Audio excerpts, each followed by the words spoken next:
Hi friends, welcome back to my channel Surya's kitchen. இன்றைக்கி நம்ம சேனலில் ஒரு ஹெல்த்தியான ஒரு ஸ்வீட் ரெசிபி தான் பார்க்க போகிறோம். ஆமாங்க, கேரட் அல்வா எப்படி செய்கிறதுன்னு பார்க்கலாம். நீங்கள் நம்ம சேனலில் ஃபஸ்ட் டைம் பார்க்குறதா இருந்தால் மறக்காமல் சூர்யாஸ் கிச்சனை சப்ஸ்கிரைப் பண்ணிக்கோங்க. வாங்க இப்போ நம்ம வீடியோக்குள்ளே போகலாம்.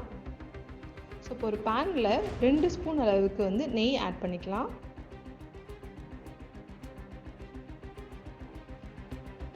இப்போ இந்த நெய் நல்லா உருகிடட்டும். இதில் 2 கப் அளவுக்கு துருவின கேரட் ஆட் பண்ணிக்கலாம். ஸோ 2 மீடியம் சைஸ் கேரட் எடுத்து நான் நல்லா துருவி எடுத்திருக்கேன். ஸோ அது 2 கப் வந்துச்சு. ஸோ 2 கப் இதில் ஆட் பண்ணிக்கலாம். ஸோ இப்போ இந்த 2 கப் கேரட்டை நல்லா இந்த நெய்யிலே ஒரு 30% கொஞ்சம் நல்லா வதக்கி விடலாம்.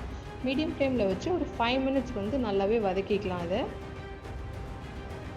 இப்போ பார்த்தீங்கன்னா கேரட் ஓரளவுக்கு கலர் சேஞ்ச் ஆகிருக்கு, கொஞ்சம் வதங்கியிருக்கு, இது போதும். ஸோ இந்த ஸ்டேஜில் நம்ம பால் ஆட் பண்ணிக்கலாம்.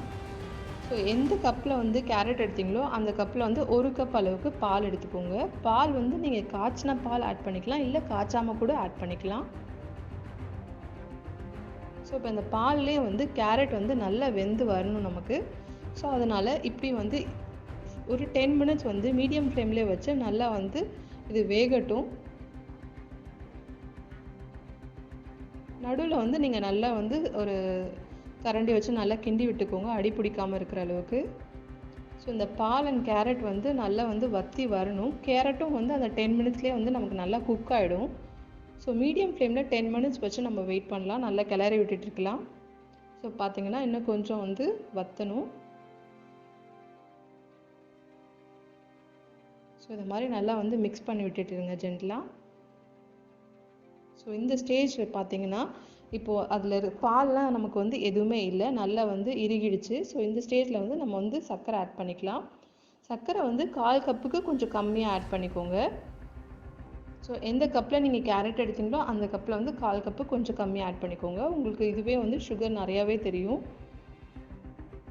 ஸோ இதை இப்போது இந்த ஸ்டேஜில் ஆட் பண்ணிவிட்டு நல்லா நம்ம மிக்ஸ் பண்ணி விட்டுக்கலாம். ஸோ சுகர் ஆட் பண்ணதுக்கப்புறம் கொஞ்சம் இலகுன மாதிரி இருக்கும். ஸோ இன்னொரு 5 மினிட்ஸ் நம்ம நல்லா மிக்ஸ் பண்ணி விடலாம். இதை இப்போ கொஞ்சமாக ஏலக்காய் பவுடர் ஆட் பண்ணிக்கலாம். ஸோ இது ஒரு ஃப்ளேவருக்காக தான் ஆட் பண்ணுறது, ஆப்ஷனல். ஸோ பார்த்தீங்கன்னா கேரட் அல்வா சூப்பராக ரெடி ஆகிடுச்சு. இதில் ஒரு 1/2 ஸ்பூன் நெய் ஆட் பண்ணிக்கலாம். ஸோ இப்போ பார்த்தீங்கன்னா நல்லா மிக்ஸ் பண்ணி விட்டுக்கோங்க. இந்த ஸ்டேஜ் தான் கரெக்டான அல்வா ஸ்டேஜ் இது. ஸோ அவ்வளோதான் ஃப்ரெண்ட்ஸ், கேரட் அல்வா ஈஸியாக நம்ம வீட்டிலேயே ஹெல்த்தியாக நம்ம பசங்களுக்கு செஞ்சு கொடுக்கலாம்.